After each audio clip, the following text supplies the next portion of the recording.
मित्रों, हमारे जीवन की जो रथ है इसका बागडोर हम परमात्मा के हाथ पर कैसे दे दें, ये बात समझनी है। तभी हम सारा दुख तनाव चिंता से बाहर आएंगे, हमको आनंद होगा, हमको ज्ञान का अनुभव होगा।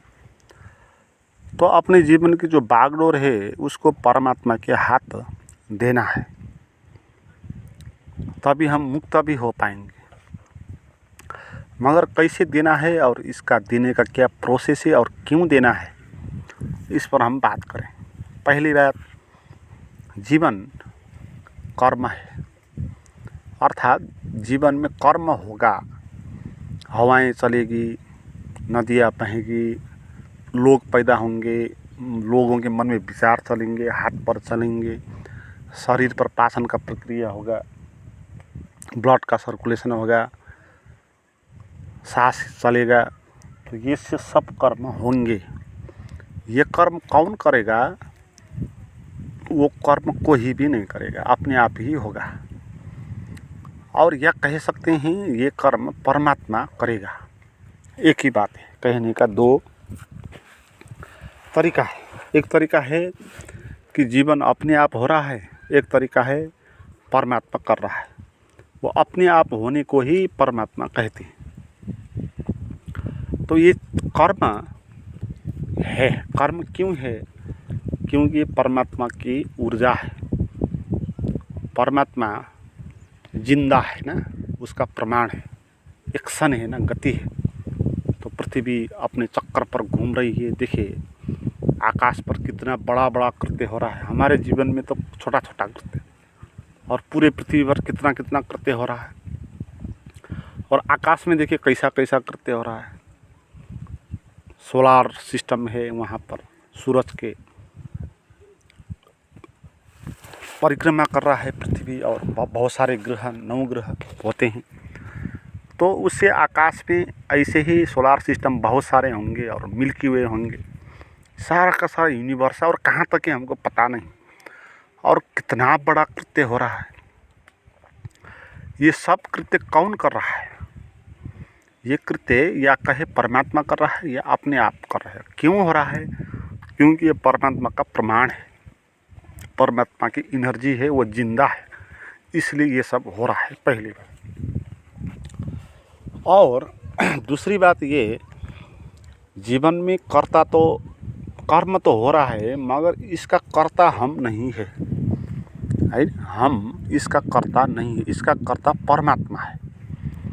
मगर गलती क्या हो गई कि हमने मान लिया कि ये जीवन का कर्ता मैं हूँ, ये जीवन मैं चला रहा हूँ, इस जीवन का केंद्र मैं हूँ, इस जीवन की जो रथ है उसका जो बागडोर है मेरे हाथ पे है।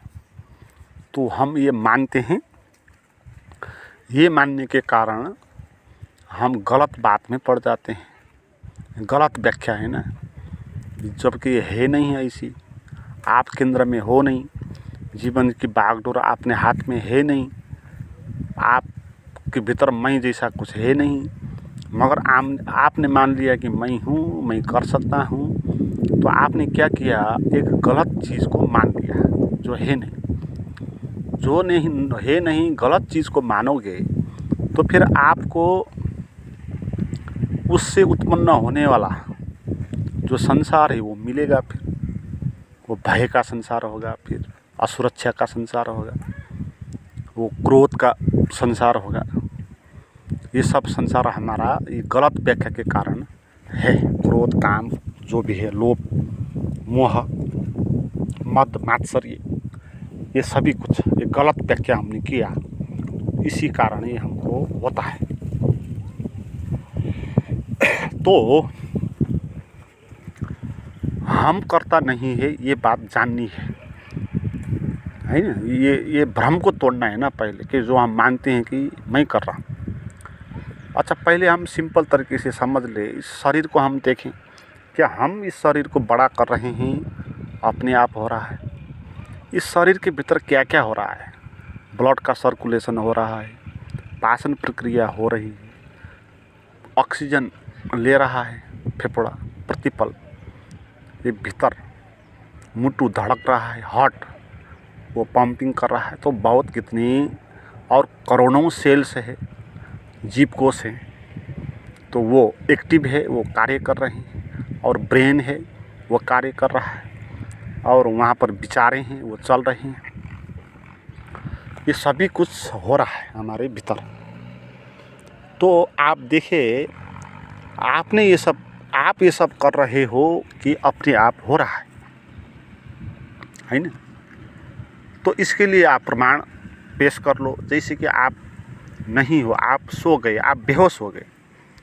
जैसे कोई आदमी बेहोश हो जाता है या सो जाता है, तो क्या वो सोने के कारण कुछ चीज़ बंद हो जाती है हमारे शरीर पर? क्या सांस रुक जाती है? क्या विचार का चलना बंद हो जाता है? सोते वक्त भी विचार चलते ही रहते हैं। उसी से तो हम स्वप्न देखते हैं। पाचन की प्रक्रिया होती रहेगी, ब्लड का सर्कुलेशन होता रहेगा और सेल्स एक्टिव होते रहेंगे। आप वहाँ पर सो जाओ तो भी आप बेहोश हो जाओ। आप देखिए ना, कोमा में जाते हैं ऐसे बहुत सारे लोग। कोई 5-6 महीने तक कोमा में ही रहता है, 1-2 महीने तक बेहोश ही रहता है, उसको पता नहीं वो है भी। बेहोश हो गया 1 महीने तक, तो भी उसका मन में जो अभी होता है वो सभी वहाँ हो रहा होता है। ब्लड का सर्कुलेशन होता है, ऑक्सीजन अपने आप आता रहता है नाक से। मगर हमारी ये भूल है कि हम मानते हैं कि मैं सांस चला रहा हूँ। ये सबसे बड़ी भूल है। हम मानते हैं ये सांस मैं चला रहा हूँ, इसलिए हम सांस पे चिपके हुए, हम प्रतिपल श्वास की तरफ ध्यान देते रहते हैं कि कहीं कुछ ना हो जाए। तो हम मानते हैं कि ये सांस मैं चला रहा हूँ। तो अगर आप सांस चलाते हो तो नींद में तो आप सो गए थे, फिर कौन चलाता है ना? तो आप कुछ मत करो तो भी सांस चलेगा भाई। क्यों इतना चिंता लेना सांस की? रात तो चिंता लेने के लिए कोई था नहीं, तो भी चल रहा था। तो ये सांस भी अपने आप ही चल रहा है। अब साला का खाला क्या हुआ कि जो भी कृत्य हमारे शरीर और मन पे होता है वो अपने आप ही होता है। ऐसे ही होता है जैसे सूरज चल रहा है, सोलार सिस्टम चल रहा है, हवाएं चल रही है, नदियाँ बह रही है। ऐसे हमारे शरीर पे भी बहुत सारे एक्शन हो रहे हैं, हम कर नहीं रहे हैं। मगर हम क्यों मानते हैं अपने को कर्ता, या मैं कर रहा हूँ क्यों मानते हैं? इसके पीछे का राज क्या है ये भी समझ लें। इसके पीछे का राज ये है कि हमारे पास चॉइस होती है। 2 बातों में से किसी एक बात को स्वीकारने के लिए हमारे पास चॉइस होता है। तो उस चॉइस को कारण हमको लगता है कि मैं कर रहा हूँ, मैं करता हूँ, है ना। जैसे 2 लड़की है, आप दोनों से प्रेम करते हो, तो फिर बाद में एक के साथ आप शादी करते हो। तो आपने एक के साथ चॉइस किया, तो आप ये कहेंगे फिर कि मैंने उसको चॉइस किया, मैंने उससे शादी की। मगर इसको सूक्ष्म रूप से देखे, उसने उस लड़की को चॉइस तो किया, वो बात की बात है। उससे पहले उस लड़की को लड़की से शादी करने के लिए जो विचार आया ना, वो विचार कहाँ से आया? क्या उसने वो विचार लाया? हमारे जो भी एक्शन होते हैं ना, वो एक्शन कैसे होते हैं वो देखिए आप। एक्शन जो भी हमारे से होता है उससे पहले क्या आता है? विचार आता है ना। कोई विचार आएगा कहीं जाने का, तब आप उठ के चलेंगे। तो चलने से पहले विचार आएगा। वो विचार कहाँ से आता है? क्या आप वो विचार ला सकते हो? अगर आप विचार ला सकते हो तो आप करता हो, क्योंकि विचार जैसे आएंगे उसी तरह कर्म होंगे, और आप जैसा चाहो वैसा विचार ला सकते हो। तो जैसा विचार आएगा वैसा कर्म होगा, तो फिर आप करता हो गए। अगर आप विचार ला नहीं सकते तो आप करता नहीं हुए, क्योंकि विचार आ गया कि इस लड़की से शादी करूं, तो आपने कर दिया। तो आप चाह के भी उसे ना भी नहीं कर सकते। ऐसा नहीं है कि आपके मन में विचार आया और आपने उससे शादी किया। आप दूसरी लड़की के साथ चाहे तो शादी कर नहीं सकते थे, है ना। तो आप चॉइस, गहरे में चॉइस है नहीं उधर, है ना।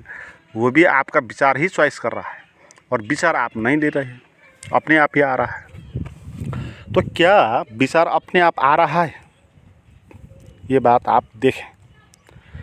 अगर हम जैसा चाहते हैं उस किस्म के विचार आते हैं तो फिर आदमी सभी लोग प्रसन्न हो जाएंगे, क्योंकि बैठेंगे अच्छे अच्छे विचार मन में लाएंगे तो दुख किसी को भी नहीं होगा। मगर देखिए लोग सभी दुखी है, पीड़ित है। क्रोध का विचार है तो उस वक्त तो बोलेंगे कि मेरा क्रोध का विचार बंद हो जाए, फिर बंद हो जाता होगा, है? फिर तो क्रोध ही नहीं होगा उसको। कोई भय में जी रहा है तो कहेगा कि भय नहीं आना चाहिए, तो नहीं आएगा। तो गहरे में देखिए जो भी कृत्य होता है ना वो हमारे विचार से कृत्य होते हैं। और कृत्य में चॉइस हम करते हैं मगर विचार में हम चॉइस कर नहीं सकते। तो चॉइस भी आप नहीं करते हो, इसका अर्थ चॉइस भी आपका विचार करता है और विचार को आप कंट्रोल कर नहीं पाते। विचार को आपने लाए नहीं, विचार ऐसे ही चलता है जैसे हवा चलता है ना? जैसे सूरज चलता है ऐसे ही अपने आप विचार चलता है और विचार ही कृत्य करता है। मगर आप मानते हो कि आप करता हो। आपके आगे दो विकल्प थे, आप जॉब करो कि आप व्यवसाय करो। तो आपने चॉइस कर लिया, आप व्यवसाय करो। तो आप मानोगे मैंने निर्णय किया। आपने नहीं किया भाई वो निर्णय, है ना? वो निर्णय आपके मन में जो विचार आया उसके कारण हुआ, और वो विचार जो आया उसको आपने लाए नहीं, उस पर आपका कोई बस नहीं। तो चॉइस आपने किया नहीं, जैसा होना था वैसा ही हुआ। इसलिए कहते हैं ना, जीवन जैसा है वैसा ही होगा। हमारा भविष्य भाग्य पर होगा। इसका अर्थ यही है कि आप कुछ कर नहीं सकते। अच्छा होगा, बुरा होगा, ये होगा, ये होगा, वो अपने आप ही होगा। आप कुछ कर नहीं सकते। मगर हम ये बात मानते नहीं। हम ये सोचते हैं कहीं मैं अच्छा ना सोचूं, अच्छा ना करूं तो भविष्य कहीं अच्छा ना हो जाए। तो इसलिए हम अच्छा सोचते हैं, अच्छा करते हैं ना। मगर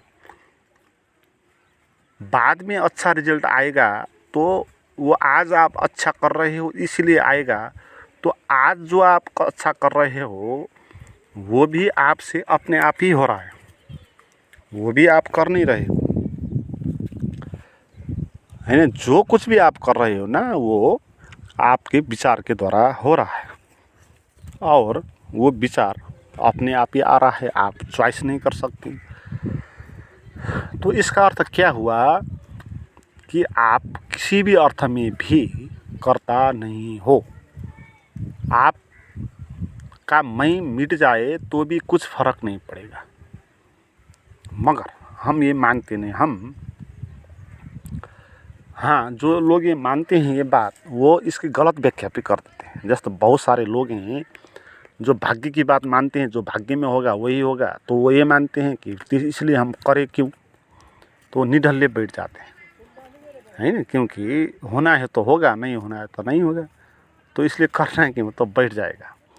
मगर ये भूल है, क्योंकि मैं नहीं करूँगा कहकर इस तरह बैठना ये भी कृत्य तो है, ये भी कर्म तो है। ये कर्ता होकर ही ना करने का निर्णय लिया जाता है। इसलिए ना करना अकर्ता होना नहीं है। मगर भाषा में लगता है कि अकर्ता का अर्थ है जो करता नहीं है, जो बैठता है। जो दो लोग हैं, एक लोग चला, एक लोग बैठा, एक आदमी बैठा, तो हम कहेंगे जो चला वो करता है, जो बैठा वो अकर्ता है।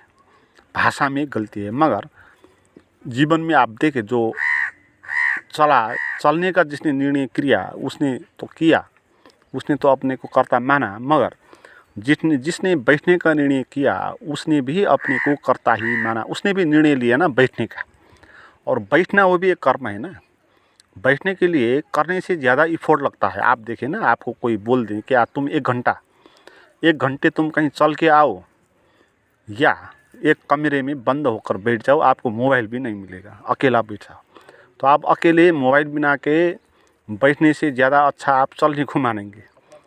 तो ना करना वो करने से ज़्यादा बड़ा कृत्य होता है।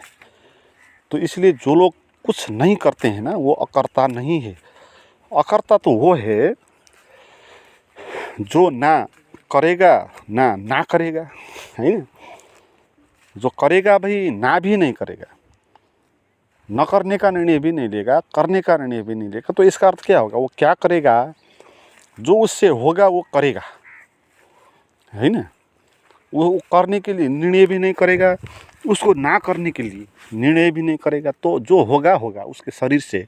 जैसे उसके मन में विचार आएंगे, तो विचार जो आएंगे वो उसको शरीर को एक्शन करेंगे, उसके हाथ से कर्म होगा, जो कर्म होगा उससे उसका रिजल्ट होगा। तो ऐसे वो उसका जीवन, बाहर का जीवन वैसा चलेगा, वैसे सफल आदमी ही होगा। क्योंकि जो इस तरह कर्म करेगा ना, वो अच्छा कर्म करेगा, कुशलता से कर्म करेगा, प्रेम से कर्म करेगा। तो प्रेम से कुशलता से कर्म करेगा तो फिर उसका रिजल्ट भी अच्छा ही आएगा।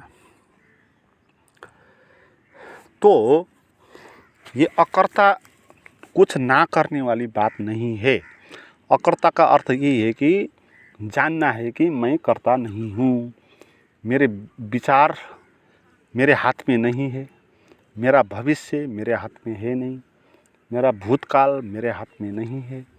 जीवन जैसा हुआ वैसा ही हुआ, आगे भी जो होगा वही होगा, मैं कुछ नहीं करूँगा। और मेरे मन में विचार आना वो भी जीवन ही है, वहाँ पर भी क्या आएगा वो भी जीवन ही जानेगा, आप जान नहीं सकते। इसलिए लोग एक दूसरे पर विश्वास नहीं करते हैं ना, क्योंकि होता भी नहीं।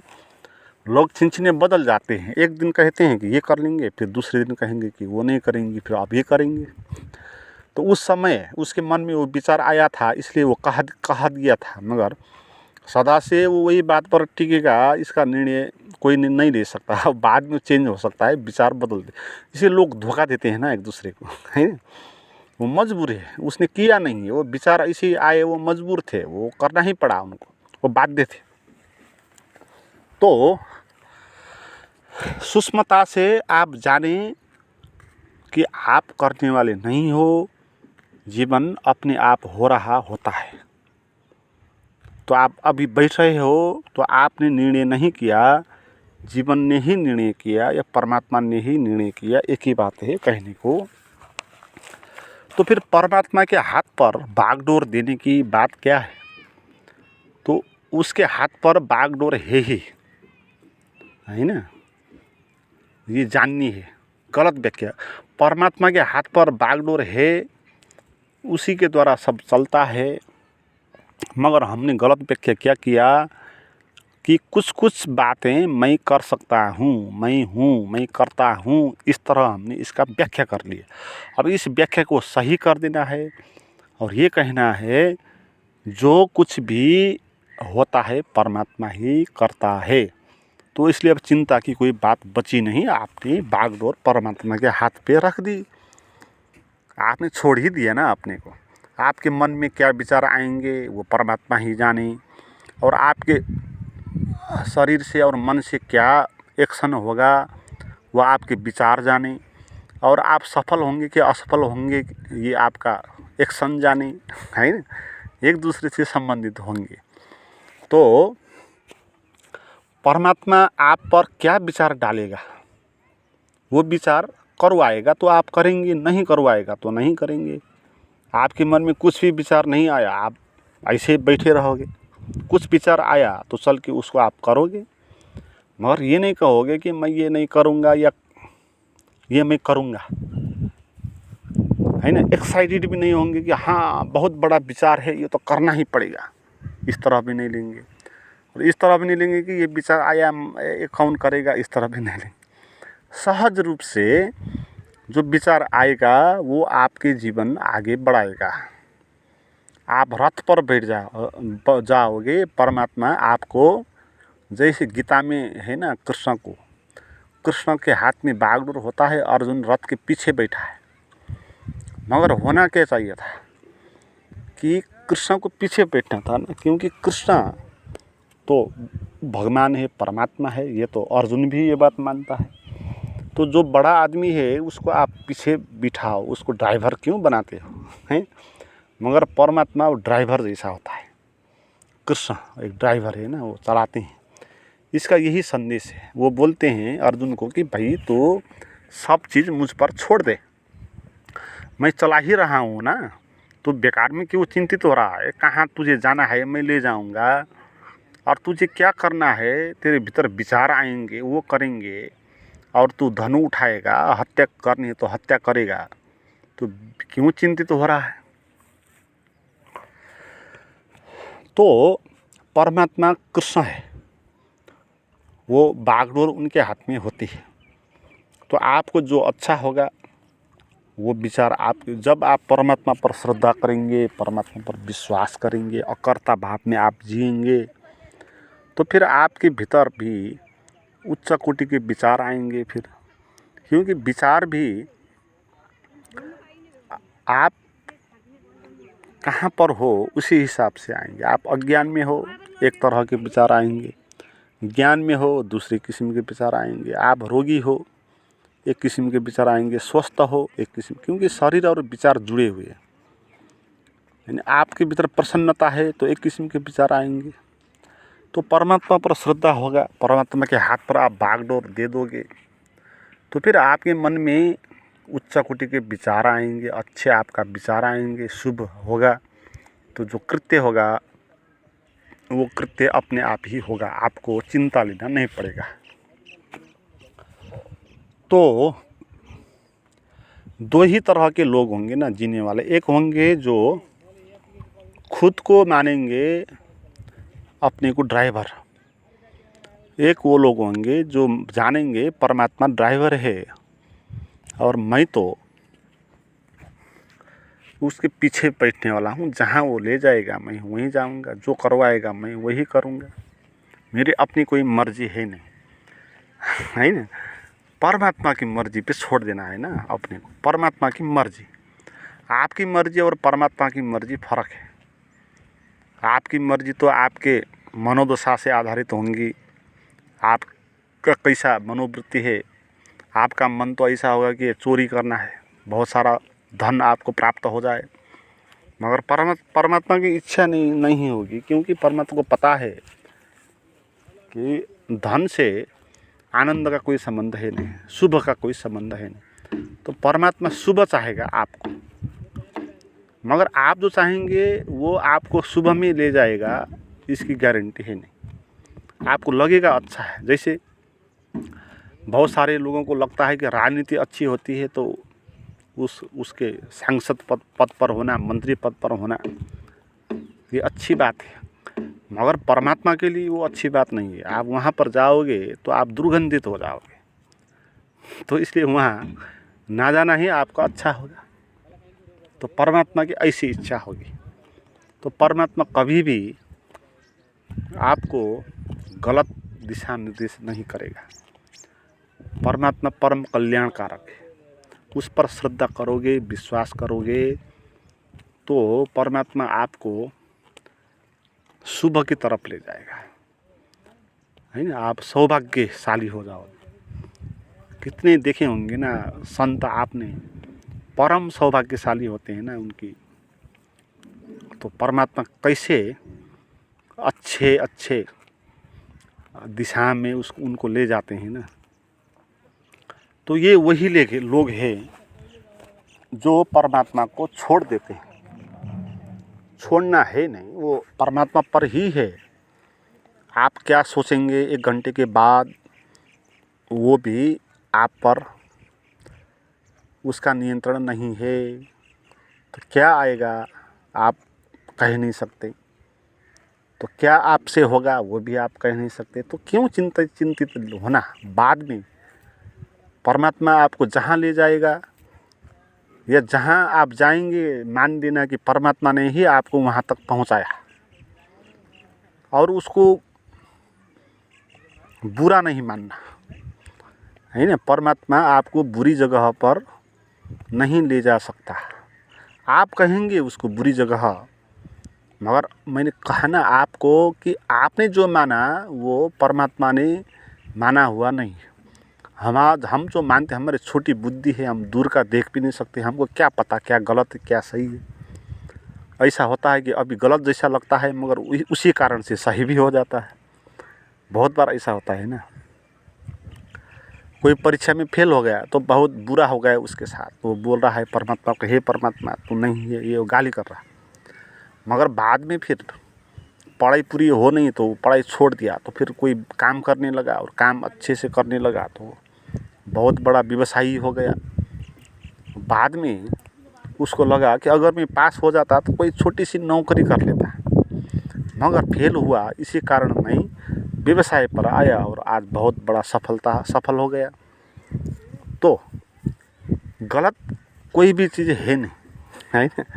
आप देखें, आप इसलिए अभी जीवन के जिस स्थिति पर, जिस मोड़ पर आप हो, अगर आप मानते हो कि आप गलत जगह पर हो, आपके साथ अन्याय हो रहा है, तो ये आपकी गलत व्याख्या है। आपको बाद में पता चलेगा, अगर ऐसा नहीं होता तो वो जो बड़ी सफलता आपको बाद में मिलेगी वो भी नहीं मिल सकती थी, है। तो ऐसा मानना है परमात्मा ही परमात्मा है, चारों तरफ हमारे भीतर भी, बाहर भी, लोगों के भीतर भी वही होता है, हमारे मन से भी वही सोचता है, क्या करना है वही जानता है, कब जन्म लेना है, कब मरना है, सब वही जानता है। तो उसको छोड़ दो, अपने को छोड़ना है। उस पर छोड़ना माने अपने को छोड़ना, उस पर तो वो है ही, वो तो चला ही रहा है ना। हम रात सो रहे होते हैं तब भी वो चला रहा होता है। हमारा जन्म नहीं हुआ, जन्म हो गया तो हमने किया तो नहीं अपने का जन्म, है ना। तो एक गहरी श्रद्धा चाहिए परमात्मा की तरफ, और उसका हाथ देखना चाहिए आपको, परमात्मा का हाथ देखना चाहिए, वो कैसे वो बागडोर संभाले हुए है ना। तो इस पर श्रद्धा करना है, तो धीरे धीरे ये अकर्ता की भाव छोड़ देना है, तो आप ऐसे परम और भव्य जीवन जी पाओगे। मित्रों, नए मित्र जो इस तरह गहरे अनुभव लेना चाहते हैं तो मेरी कुछ प्राइवेट गाइडेड मेडिटेशन है वो आप कर सकते हैं। उसको प्राप्त करने के लिए आप व्हाट्सएप पर चैट करें, उसका नंबर और लिंक डिस्क्रिप्शन में दिया हुआ।